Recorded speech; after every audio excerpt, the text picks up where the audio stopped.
Сәлем оқырмандарым, бүгін біз осындай нәзік, дәмді, әдемі меренговый рулетті жасайтын боламыз.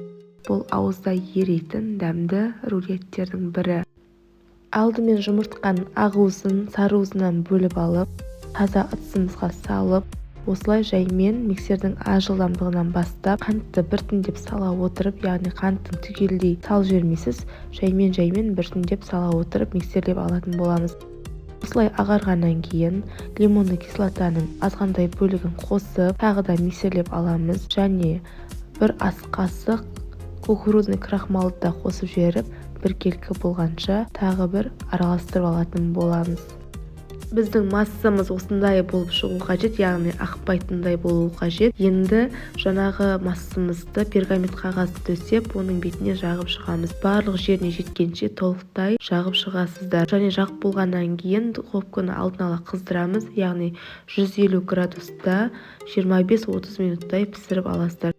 Беті сәл сарғыштанып піскенше пісіріп алсаңыздар болады. Енді біз кремімізді дайындаймыз. Кремімізге қосатын заттардың барлығы сап-салқын болуы қажет және ыдысымыз құрғақ болу керек. Енді ыдысымызға сливкиді құямыз, қоюланғанша миксерлеп аламыз. Сәл қоюлана бастағанда сахарный пудра қосамыз, оны да миксерлейміз. Одан кейін тағы да творожный сырды қосып, жақсылап қоюланғанша миксерлеп аламыз. 5 минуттай миксерлесеңіздер болады және сол аралықта осылай қоюлана бастайды.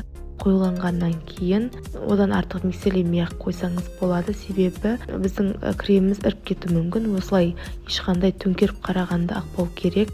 Сонда біздің креміміз дайын болды деген сөз. Тестіміз дайын болды. Осылай суығаннан кейін екінші жағына пергамент қағазын қойып төңкереміз. Енді екінші тегіс жағын алып крем жағып бастаймыз. Креміміз толықтай барлық жеріне жеткенше жағып шығасыздар. Крем жағып болғаннан кейін ортасына жемістерді қоятын боламыз. Кез келген жеміс түрін пайдалансаңыз болады. Мен өзіме құлпынай өте жақын, дәмді көрінеді. Құлпынайды ұсақтап турап, ортасына жағып қойып шықтым. Енді осы пергамент қағаздың көмегімен біздің рулетімізді орай бастаймыз. Жаймен асықпай ораңыздар, әйтпесе өте нәзік торт болғандықтан езіліп, үгітіліп кетуі мүмкін.